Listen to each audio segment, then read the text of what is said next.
Hello, BookTube. Well, I went to the Brattle first thing this morning. I shouldn't have, for a number of reasons, not least of which is that I have enough books. I have plenty of books. Gee, I bought a gigantic bookcase full of books when David Murphy was here, and that was just a week ago.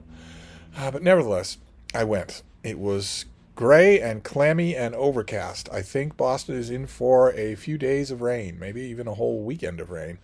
Uh, and I had a blast. I had a wonderful time, as I always do. For those of you who are new to this channel, the Brattle is a used bookstore in the heart of downtown Boston. And I've been going there for a while, and I love it. Absolutely love it. They have a very high turnover of stock, and they have 3 floors of books. So, the first floor, then the second floor, and then the third floor is antique and collectible books, in case you're looking for that special gift for yourself or somebody else. And then there's a lot next door, an entire parking lot next door of sale books, $1, $3, and $5. So it's a paradise if you like books, and it's never the same, which is great. I've known lots of really good used bookstores in my life, and the one drawback that most of them had is that having somebody back a car up to sell 5 boxes of books was a rare thing. It didn't happen all that often. You got to know the stock that was on the shelf, and it was never going to change. Or only very seldom, very glacially was it going to change. Whereas that's not true with the Brattle at all. The stock changes all the time. So I went. I had the usual parlous trip there. I take the subway a few stops to get to the Brattle. And there are rules on the subway. They aren't posted anywhere, but they are common courtesy rules. You let passengers off the train before you get on, for instance. And also, when you're on a crowded subway car, you don't stand in the doorway.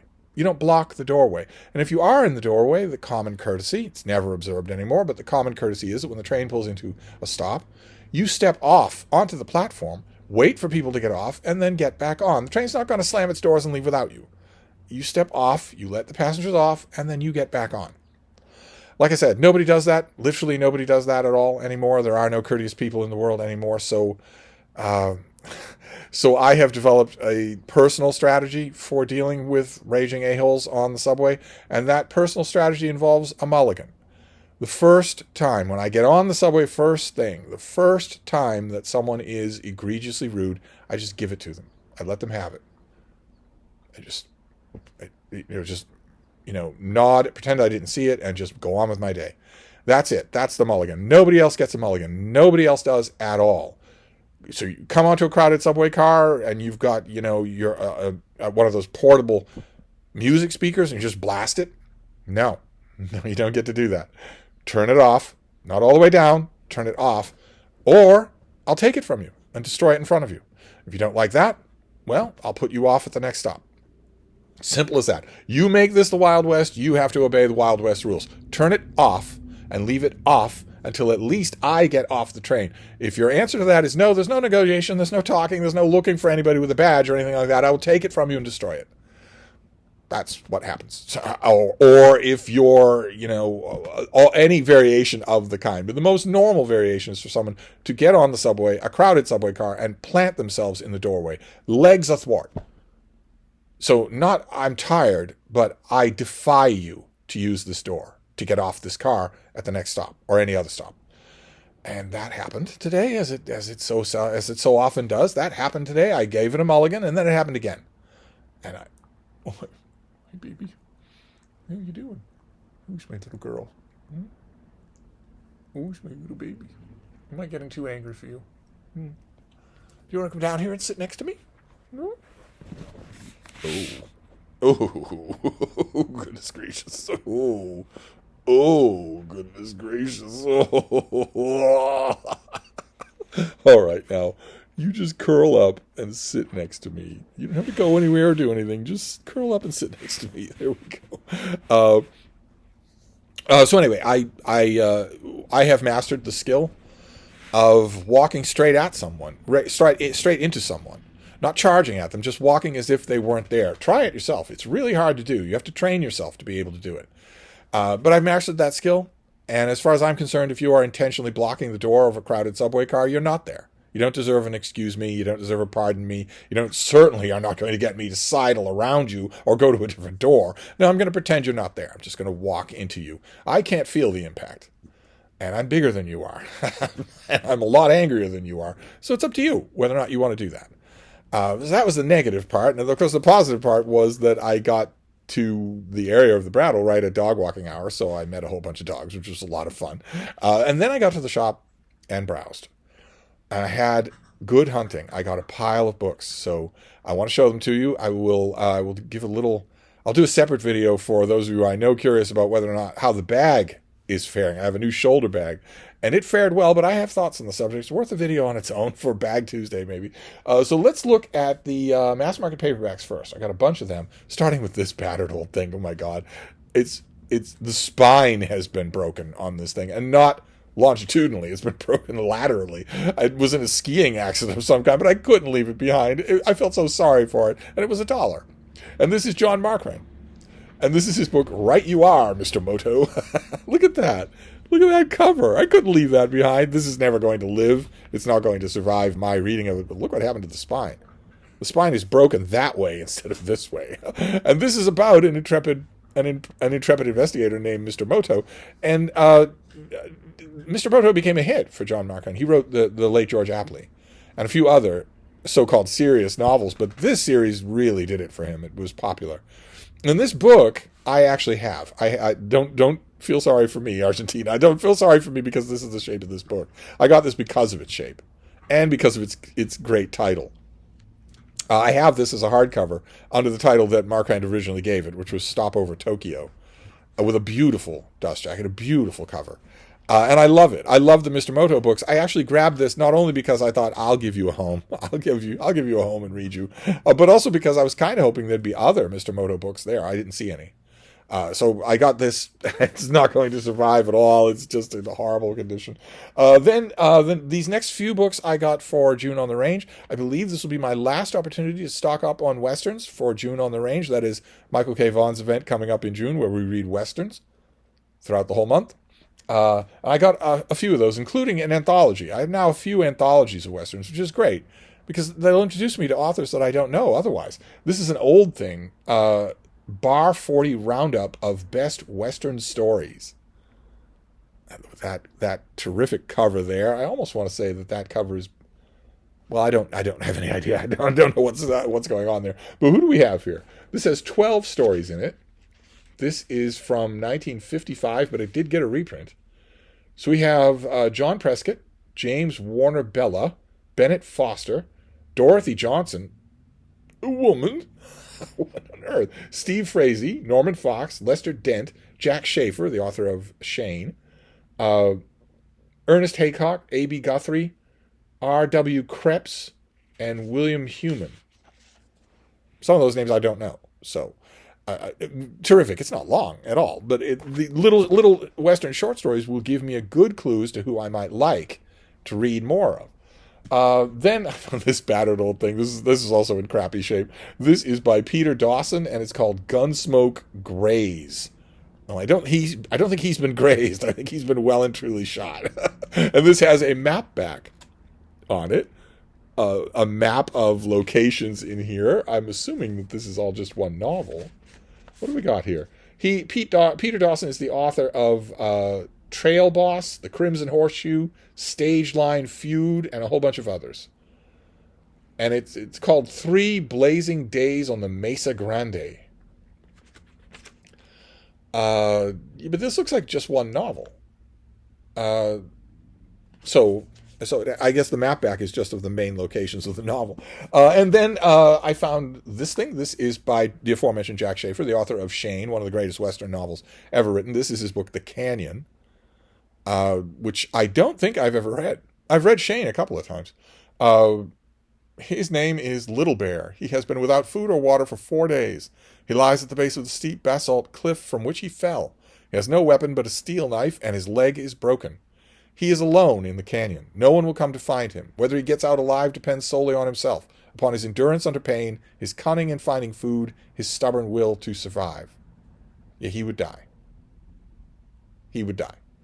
But not in a novel, he's not going to, so that's great. And it's, what's his name again?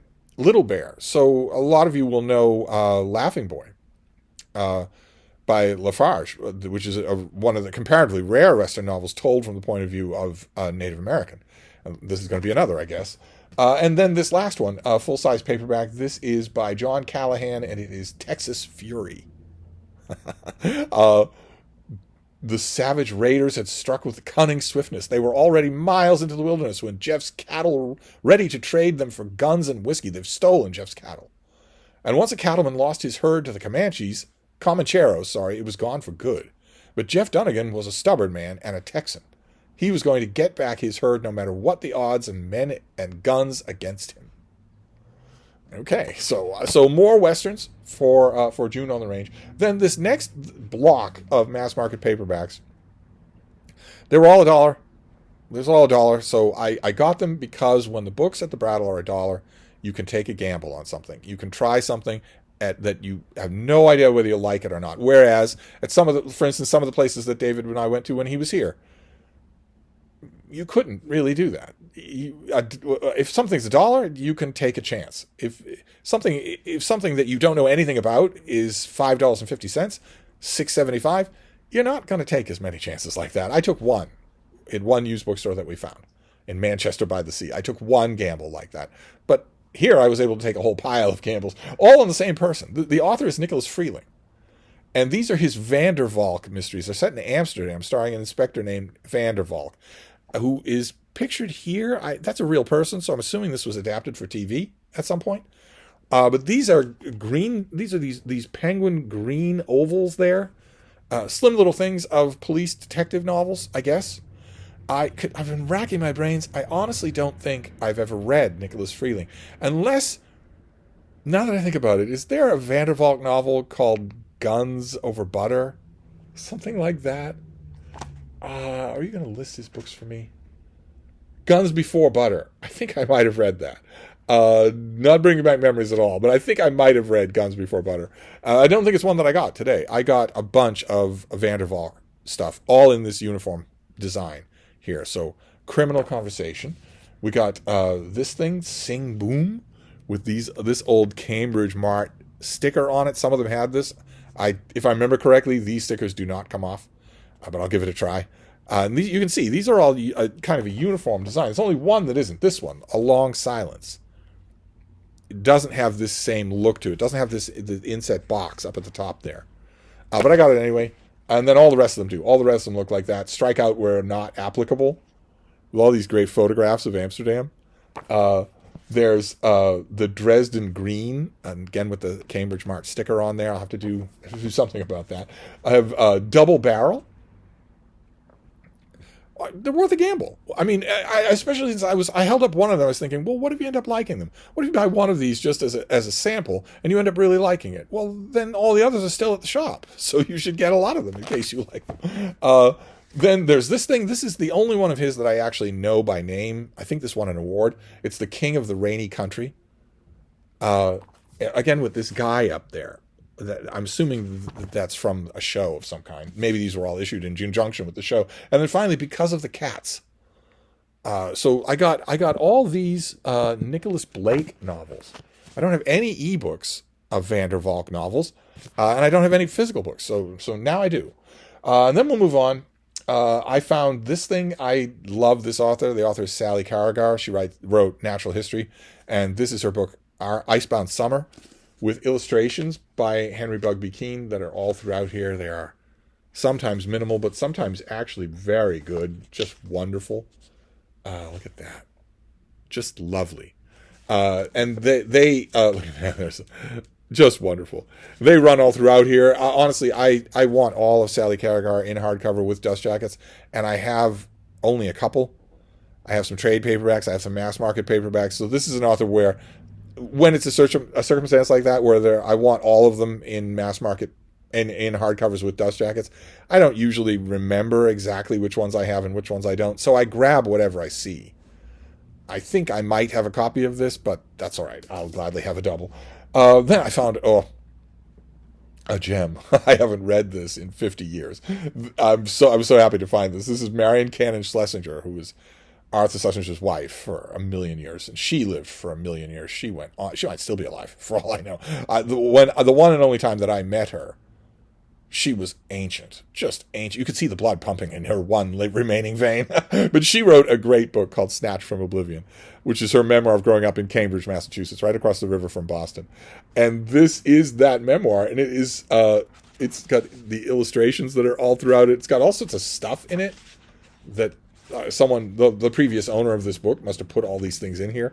I haven't read this, and so I remember loving it, just loving it. So very happy to find it for $1. Then I found an old, is this Everyman? Yeah, an old Everyman paperback of the memoirs of the life of Colonel Hutchinson by his wife. He was a traitor. He signed the death papers for the king, for his king. And during the English Civil War, and then when the kingdom was restored, when the monarchy was restored, he was put under essentially a kind of elaborate house arrest, and his wife wrote a memoir of him. She wrote effectively a biography of him, just for friends and family. It was copied out a couple of times, passed around, Samizdat style, not published. If I remember correctly, it was not published in her lifetime. It wasn't published for a long time. But it's vivid stuff. I read it in an old hardcover illustrated edition that had illustrations from the time period, from the Puritan time period and whatnot, and the king and whatnot. I read that out of a library a million years ago. And I did not know that Everyman made a paperback of this, so well worth a reread. Okay, all right. The rest of this book haul from the Brattle. The Brattle has ways and means. There's a way to do the Brattle. There's a zen of the Brattle. There are all sorts of informal rules that I use. Your mileage may vary, but look, for instance, one of my own rules is, as I kind of mentioned with the Nicholas Freeling books, is try not to leave anything behind. It's going to haunt you, and it's going to be gone. Unlike your used books, the used bookstores you might be familiar with, it's going to be gone. It's not going to be there when you go back. Almost always, it's not going to be there. Every once in a while, I got lucky. So that's one rule, is don't leave anything behind. Another rule, a very informal rule, would be if you find like book 2 or book 3 in a series, get them. Don't wait until you see the whole series to get the whole series. And another philosophy of mine at the Brattle is to go with the flow when you're outside in the sale lot. The sale lot is only organized by price. $1, $3, and $5. That's it. There's no other organization out there. So I tend to go with the kismet of the sale lot itself. If it's trying to tell me something, then I usually agree with that something. I don't go in with any fixed predispositions at all. I certainly don't go in with any mental idea of what I want to find out in the sale lot, which is where I spend most of my time at the shop, is out in the sale lot. Instead, I say, what do you have for me? So am I going to find a whole bunch of vintage science fiction? All right, then I'll take a whole bunch of vintage science fiction. Am I going to find books concentrating on a certain person? Maybe. Well, okay. Then I will do that, and I will take that hint. That is the element of my free time reading, my non-new release reading, that I'm happy to leave up to kismet like that. Only sometimes the kismet isn't happy. sometimes the subject matter is not happy. I still obey, but sometimes it can be grim. Now, the first thing I want to show you was a continuation of that from a previous concentration. You might have, if you paid way too much attention to my book hauls, you may notice that recently, like in the last month or a half, I've suddenly come across a lot of books on the Nuremberg trials, including a leatherbound classic of a standard work but lots of others too. I now have like 10 books on the Nuremberg trials, and have been reading my way through them, thinking, well, all right, if the fates want me to study up on Nuremberg, I will. But the best-selling book about Nuremberg I never saw until today. I saw this. This is Joseph Persico's book that was best-selling only because it was reprinted as a Penguin trade paperback. That helps a lot. But also because this was the informal basis of a couple of shows on TV. And it's good. It's very good. It's far more quippy. It's far more shallow. Shallow is the wrong word. What's the word I want? Popular? than most of the other heavy. It's not a heavy study of Nuremberg. It's a heavy subject. Nuremberg is a heavy subject, although it's not the heaviest subject. No, we're about to get to that. But this was almost like the fates saying, all right, well, we showed you, we presented you all of those Nuremberg books, and here's one to sort of finish things off. So I got that. And then I noticed, to my horror, the subject that the sale lot wanted me to concentrate on. And I did it, and that subject is the Holocaust. Not the Nuremberg trials, but the Holocaust. I found thick trade paperbacks of standard popular subject histories of the Holocaust. And by popular here, I don't mean the same thing as I do with the Persica book. I mean that these were put out by academic presses, usually in the U.S., for widespread audience consumption. They got reviewed. I reviewed some of them. These are all, I think all of these are UK trade paperbacks that I never saw. I've never seen this, for instance, is David Cesarini. This is his book, The Final Solution, The Fate of the Jews. I've never seen this paperback before. I've read this book. I think I even reviewed the American release, but I've got the paperback. Same thing with this, Martin Gilbert, in the indefatigable and largely questionably talented Martin Gilbert. When he's on, he's really on, but he writes whether he's on or not. This is his big, gigantic book on the Holocaust, the Jewish tragedy. Another big, thick book on the Holocaust. Then I found this, Christopher Browning. I'm pretty sure I reviewed this. This was a huge hardcover in the United States, and I don't know if I ever saw it in a trade paperback, but I feel certain that I reviewed it. And this is his book, The Origins of the Final Solution.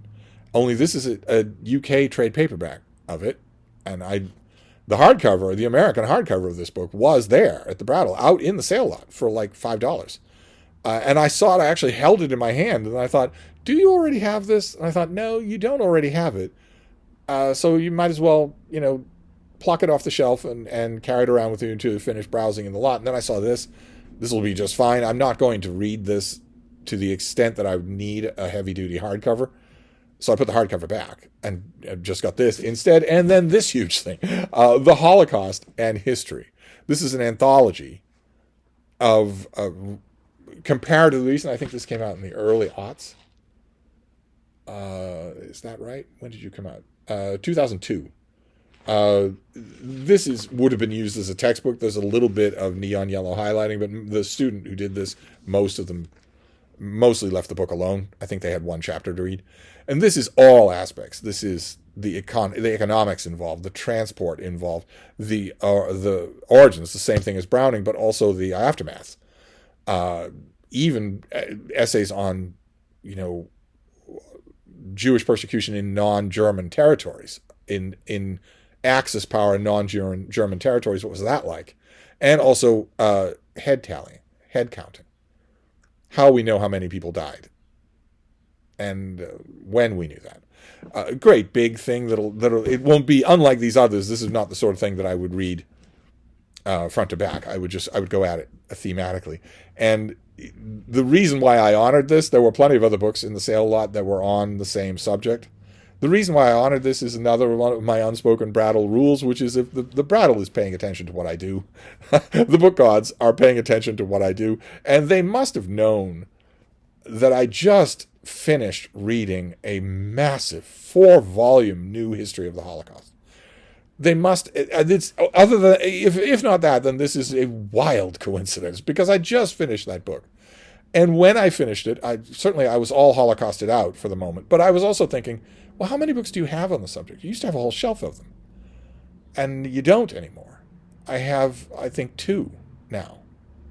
I have the big black tome, Beahil's book on the Holocaust, and I have Lucy Davidovich's book. But I don't have anything else. Maybe I have ebooks of other things.